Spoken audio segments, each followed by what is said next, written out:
So welcome everybody to this podcast in our series Leading in a Climate Changed World. It's a great pleasure today to welcome Andrew White.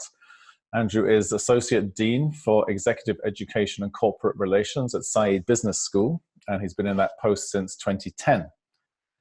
Andrew is responsible for forging connections between the research, resources and expertise of the school and of the wider Oxford University with senior leaders in companies and organizations throughout the world.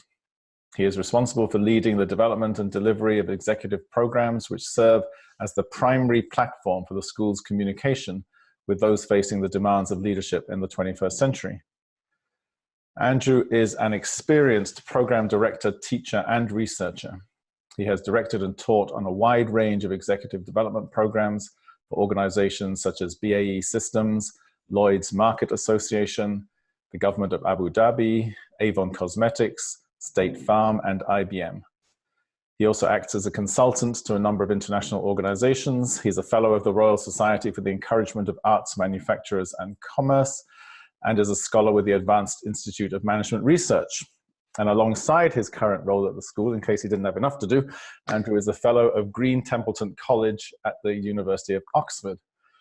So, huge thanks and big welcome to you, Andrew. Thanks for giving us your time today. And clearly you have a massive range of clients and a lot of depth experience of working with senior corporates. And it would be great just to get a sense from you at the beginning of our conversation about how you have experienced their interface with climate change, with the challenges that climate change presents.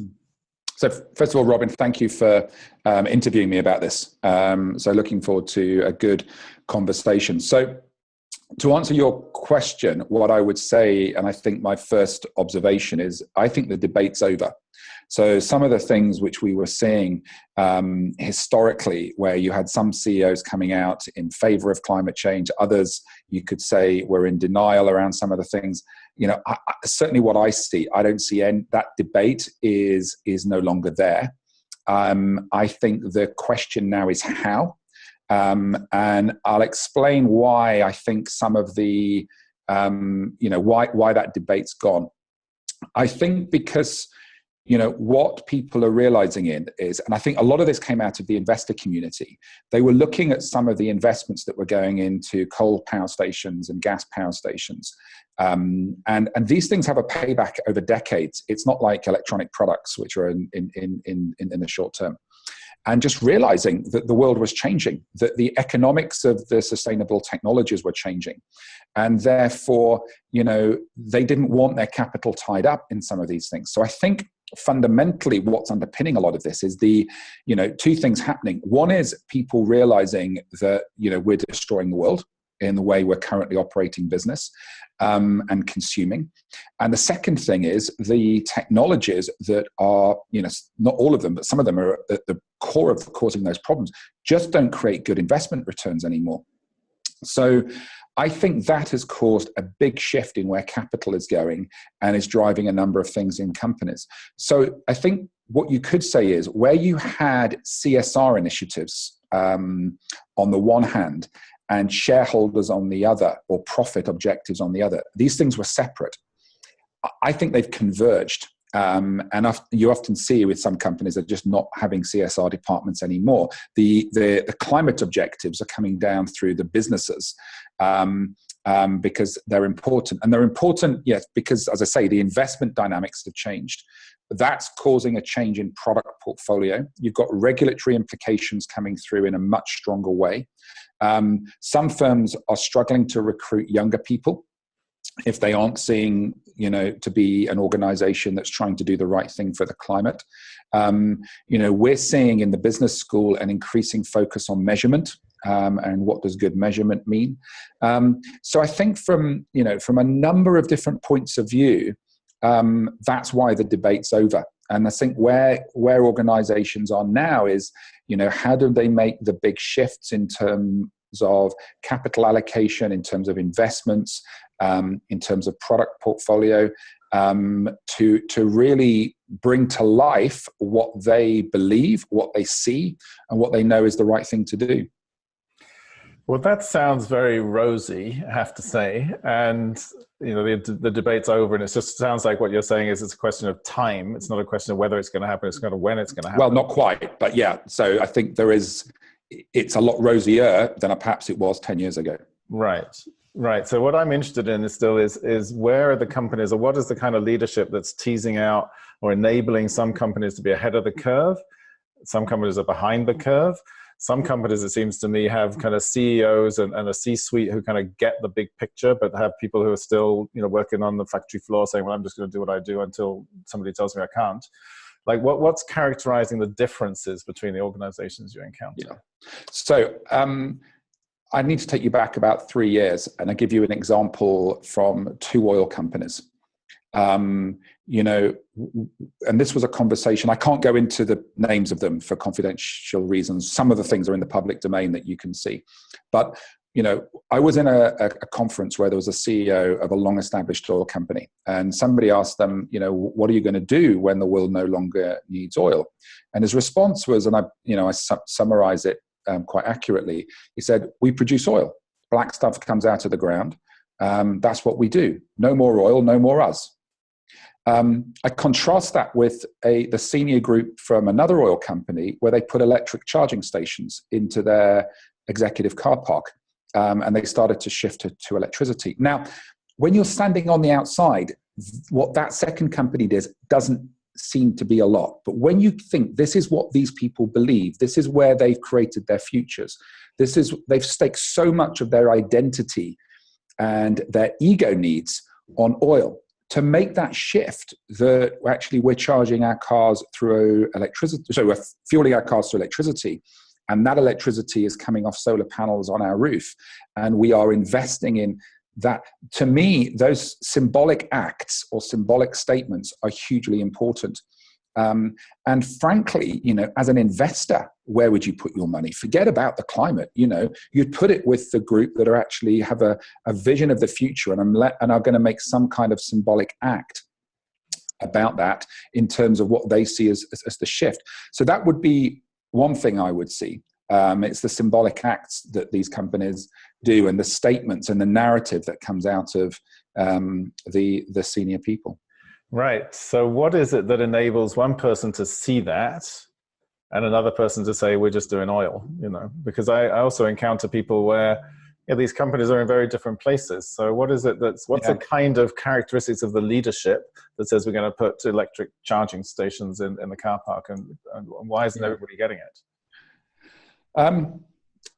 I think there was, I'm not sure this is any longer the case, a degree of bravery. It's the first ones who are going to recognize some of those shifts are happening. So they've had some form of wake-up moment. And to be honest, when you talk to them, often it's their kids who are, becoming uncomfortable and expressing discomfort, with the types of organizations that their parents are responsible for leading. And, that can often be a trigger. Frankly, some of them are just switched on people. They're educated. They read the data. They look at the reports that are coming out of the UN and other places. And they can see the environmental and therefore business realities of, where they've got to do. So others are good business people. They're just seeing what the future looks like. And again, it's the time cycles that these types of organizations work in. And they're seeing the growth of, a world where solutions are now scalable. They are in place. And frankly, it's hard to have an excuse not to use them. I've just, as I said when we were talking before this, I've just rebuilt my house. We put PV cells on the roof. We've got a highly efficient air source heat pump. The whole thing's got the IT systems in place that makes it all work. And the electricity bills, even in the winter, are rock bottom. When you've got the insulation there and you've got everything else. And this is no longer, maybe it was a little bit more expensive, but it's not hugely more expensive than before. And if you look at the trajectories of the prices and where they're going. So I think the innovation that's happening is taking away excuses. That's creating markets. That's shifting capital. you've then got the emotional stuff going on when, you know, your kids are no longer proud of the kind of industry that you're in. People care about their legacies. And so things like reputation become increasingly important as well. So you sound pretty optimistic, and I'm wondering, I know you used to go to Davos. I don't know if you go to the World Economic Forum in Davos still each year, but I'm wondering what kind of conversations are emerging at Davos around climate change. How much is it a central core debate, or core, not necessarily a debate anymore if you say the debate is over, but how much is it a core conversation, and how much is it still kind of in the margins and a fringe activity for some? Let me go back to what you said before. Am I rosy? I think the challenge we've got is we're not moving quick enough. And when I listen to what the climate scientists are saying, and I see the progress in industry, I think, you know, that's where the issue is how quickly we are moving. And then the problem is we've got a world which is getting richer, and they're following the same consumption patterns that we followed. So who are we to judge them? And you know, that's where I see it's very well at the moment the circle doesn't square, and I think that's probably the same. You know, the debate, you know, the debates at Davos ebb and flow over the years, and it's often dependent on recent events and things like that. So this is I don't think there's a debate there as such. I think the real onus on business is how quickly they can drive through the solutions that are needed to wide scale adoption. And I think where I look at the world, and I still see houses going up without solar and without these things which we know, you know, the economics stack up on. So, you know, why is it that those firms are being allowed by regulators not to equip those homes with what we know is appropriate in terms of insulation standards and things like that, where we're building out new infrastructure? It's probably, that's where the probability, you know, that some of the problems are. And how quickly are we killing things? I gave a talk at where you are in Findhorn a few years ago about the need to retire things, about how to kill things. And some of those old technologies, you know, that needs to happen much, much quicker, in my view. And so there's a huge leadership role there. You know, you can eke out some more financial returns out of some of these things, but is that the best thing for the climate, or should you just be shutting them down and, you know, and putting them into history, basically? So it's progress in terms of innovation, and progress in terms of, let's say, call it retirement or redundancy of certain assets as well, and ensuring that we are using the new technologies which are there. Right. So you talked about whether we're moving fast enough or not. I'm wondering, and you teach a lot of leadership, I'm wondering what you think are the main levers that would encourage leaders to go faster. You've mentioned quite a number: investment, the millennials, bravery, just knowing it's the right thing. I'm wondering, though, if you feel like there's one or two key levers that you feel like, well, if we could get this in place, you've also talked about the role of regulation, like if we could get this in place, that would accelerate the movement that we're seeing. Yes. So I think, you know, you could take a few concrete examples here, and I know plastics is not responsible for some of the carbon issues. It's more of a pollution issue in the oceans.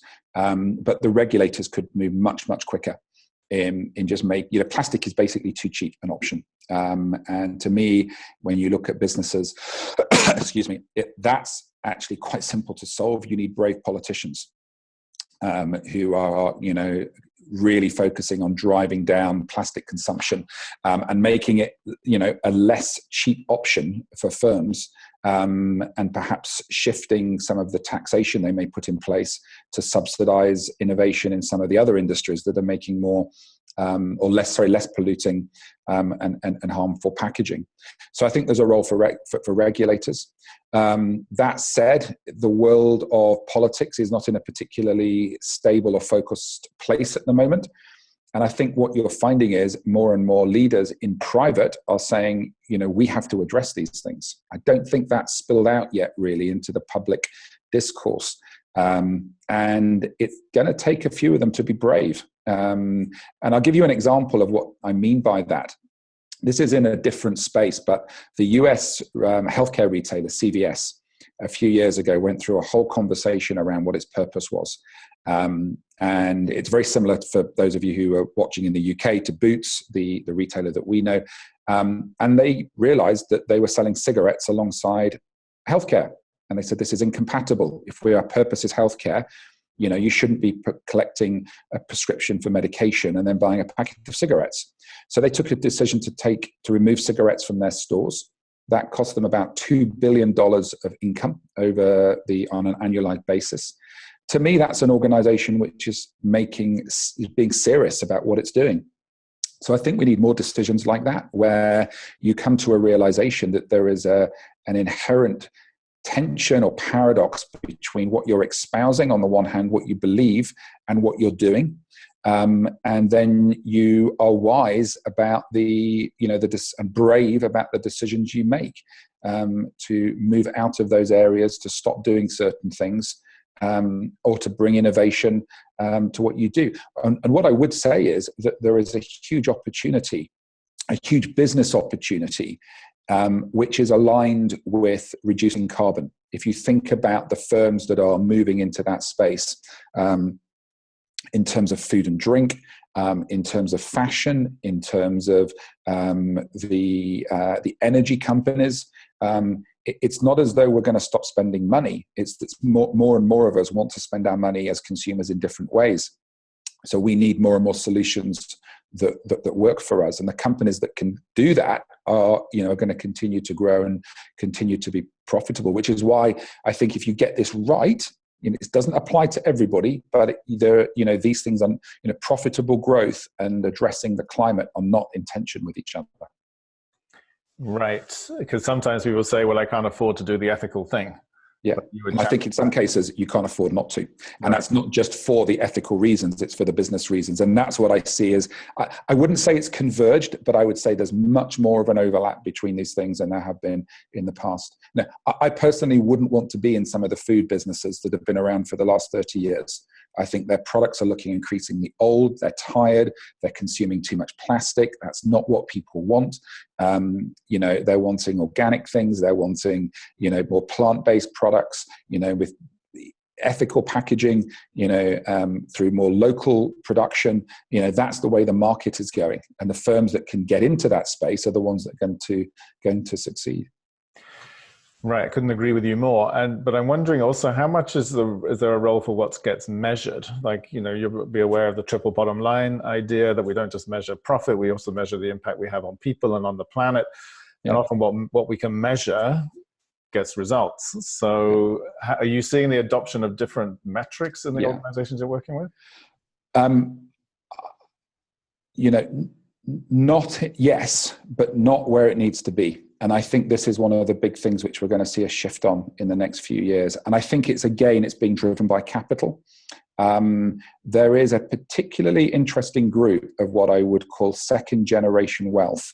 So these are the kids of the self-made millionaires and billionaires who are increasingly, from what I can see, pulling their money out of the established banks who are managing their assets and looking at funds that have more of a triple bottom line, or ESG, or the environmental, social, and governance metrics around it, and are wanting their money to do good. And some of them have even set up their own funds, which I think will be announced in the not too distant future. And we're seeing an increasing number of investment funds having to putting that focus behind what they do. Now, I think there is a question to the extent to which they're greenwashing what they do, or these other ways of describing it. But I don't think we should, because of that, ignore some of the underpinning things that are happening. There's a huge amount of work being done to try and measure things other than shareholder returns. I think the challenge is, if you look at the way stock markets work and investment funds work and firms work, you have to align a lot of things. And I think it speaks to a lack of systems leaders in today's world, which is one of the other things we're focusing on at the school, that many of the problems that we've got today, you can't solve from within an organization. You have to solve at a systemic level. And the measurement question would be one I would put there. And what we know is most people, if in fact no one really, is really trained to be a systems leader. We're trained to be organizational leaders. And so it's something in the school we're really focusing on. What does the curriculum look like for those types of individuals? That's fascinating. So I wonder if you could say a bit more, because this focus of this podcast, as you know, is about leadership. Like, what do you mean by, and what kind of things do you tease out in the systems leadership work that you're doing? Yeah. So I think if you want to know what does a good systems leader look like, if you look, I think her name's Christina Figueira, who put the Paris Climate Accord in. Christina Figueres. I've interviewed her for this series also. Sorry, thank you. She's brilliant. So absolutely. That's what I would say as a systems leader. They're not leading from just within one organization. They're looking at an issue that transcends many organizations. It's not just about bringing people together to talk. It's about bringing people together to act. And then looking at the tools that you use to formalize those agreements across multiple individuals coming out of multiple organizations.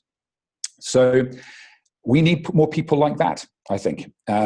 Traditionally, they've been politicians, and I think there probably is still a role for that group, although I think in many parts of the world they're understanding there's big questions around leadership and around how they address some of those things.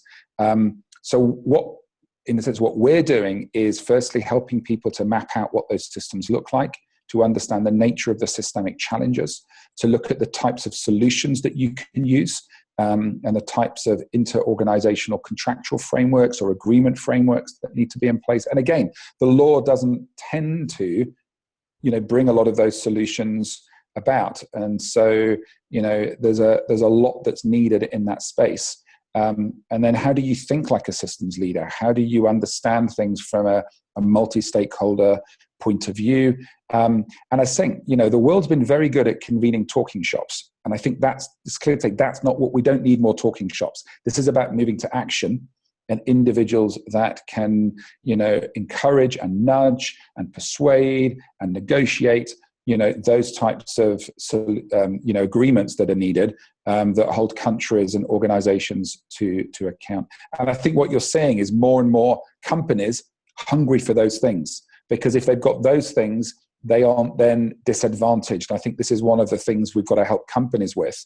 I think most of them would love to get rid of plastics out of their portfolios. There's a lot more people believe that that's the right thing to do. It's not a matter of convincing them. But how do they do that without being competitively, being put at a competitive disadvantage? And that's where they would love to be part of an industry-wide agreement, where everybody then plays by the rules. So it's setting the rules of the playing field, rather than just relying on individual heroic leadership. Now, that's brilliant. I really like the idea of the focus on systems leadership. And as you know, also from your work doing constellation work, the system itself is embedded in a field. So I'm also curious whether at some point we'll be teaching people to be field leaders, so that you can kind of tap into the intelligence of the field, which supports the system, which supports the organization. So we're going to go deeper into that. I don't know if you're seeing any organizations that are really consciously working with what we might call field theory or practices. Not in such explicit terms. We are seeing the constellation work as part of the work we're doing on training systems leaders. But I would say if you look at what, that image of the whale in Blue Planet, where the whale had, I think it was a plastic bag or a bucket in its mouth. To me, that's where the field is speaking. It's something that affected so many people. It was a pivotal moment in society waking up and thinking, actually, that could have been me that put that plastic bag there or that bucket there. And I don't want to do that. And so in a sense, then it's about organizations, I think, then picking up of that wider shift of consciousness to then what that means for their own strategy and what they then do. And if they don't, they could very quickly become out of step with that. And that has commercial implications for them. Right. And you mentioned earlier also the role of regulation and the law. And you're as aware, if not more, as I am, that in the UK, there is something in the 2006 Companies Act, which requires directors to take into account the long-term consequences of their decisions and the impact of corporate activities on the community and on the environment. And not many people seem to quote it, be aware of it, work with it. I'm just curious, this is a piece of legislation that specifically says the duties of directors is not simply to maximize the returns for their shareholders, but to take into account these wider parameters. Does it feel like it has had any relevance, currency, impact from your experience? I think it's probably in the UK taken away the excuse that to do anything other than that's in the interest of the shareholders to be borderline illegal because of the breach of fiduciary duty. Now, what it's allowed is things like the B team and others to kind of put different, and there's a whole load of these types of organizations, as you well know, who are trying to think through what different business models. So I would say it's relaxed the framework in which people operate.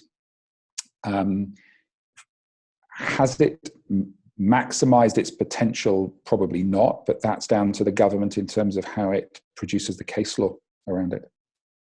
Right, exactly.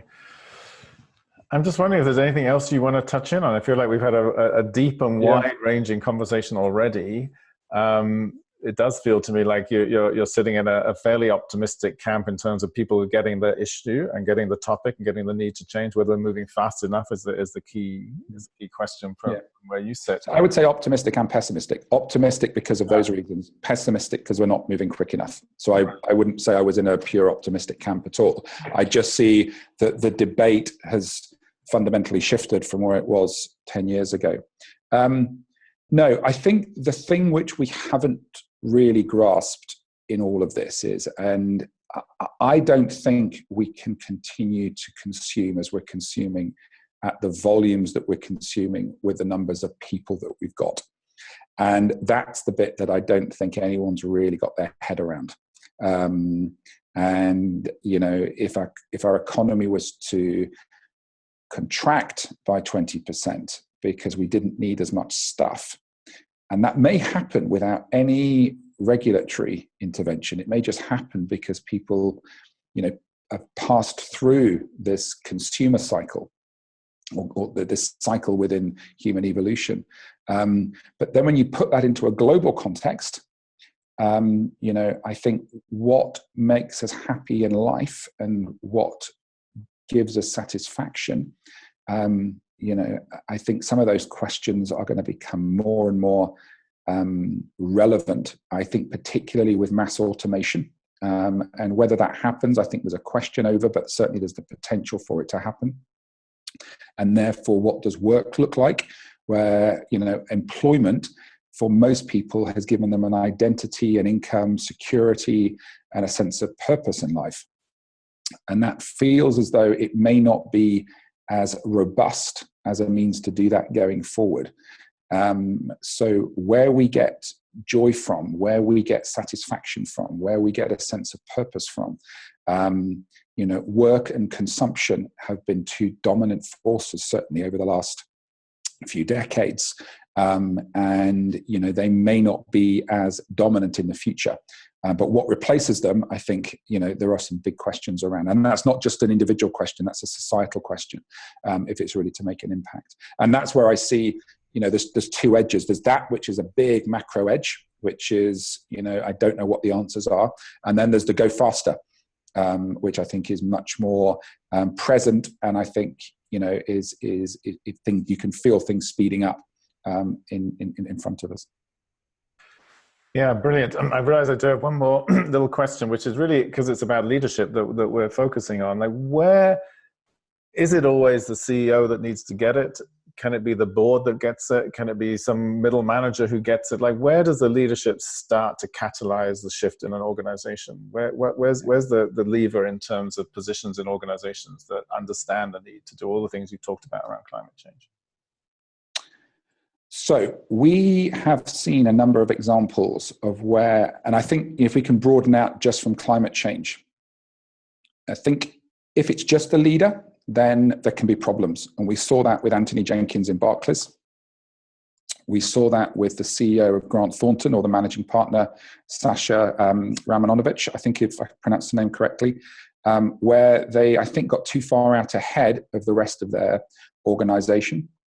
I think you've got other organizations that have not listened to their younger people, their younger employees, and they're seen as, the leaders are seen as dinosaurs. So,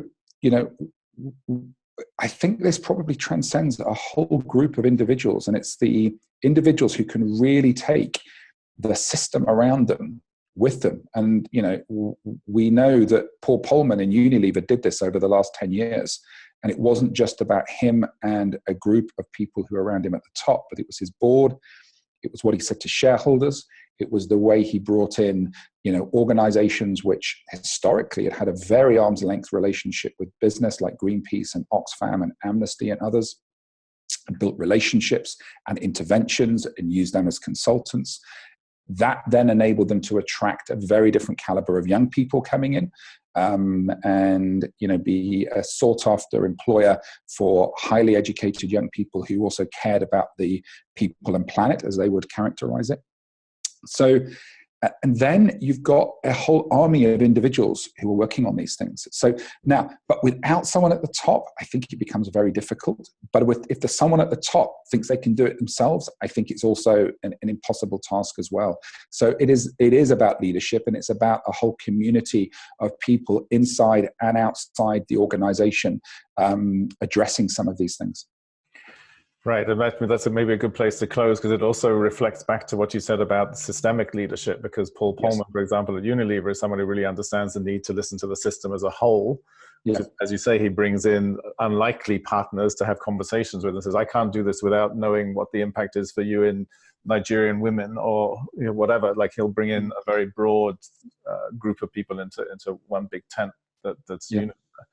And that's really systems thinking also. Yeah. I would add just two other examples in before we close. And again, it's not in the space of climate, but it's, if you look at some of the US companies, and I can't remember the exact details, but there was a whole load when one of these states put some LGBT laws in place that were very anti, the companies pulled out. There was another example where one of the big IT firms realized that their software was being used for some of Trump's policies along the Mexican border. And the staff said, we're not happy with this. And so the company then pulled out. And I think the CEO said, we're not going to do this. So we're seeing corporations in meaningful ways start to become activists. Now, who would have thought that was the case 10 years ago?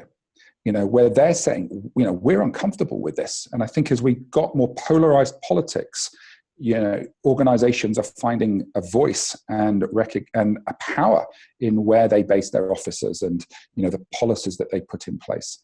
And they're driving some of this change independent of legislation. And there are two concrete examples that, there are others as well, where the old world would have been is, well, we don't make the legislation, we just live within it. Here they're saying, actually, we don't want our LGBT people to be, under this kind of regime. We care for them, we protect them, and therefore we're going to move our officers, or we're going to do something that says that we're not happy with this. And to me, that's a form of activism that, we associated with different types of groups, which we're starting to see in the corporate space. Again, more of it. Yeah, I think that's a great note on which to close, actually, the idea of organizations as activists. I really like that. And thank you, Andrew. Thanks for a great conversation. I really enjoyed it. Yeah. And thank you for your time. And thanks for all the work you do in the world. I mean, you work with some of the most senior leaders around the globe, and I know you do fantastic work with them, and wish you every success in the future. And thanks so much for your time today. That's great. Thank you too, Robin. All the best. Cheers. Bye-bye. Bye-bye.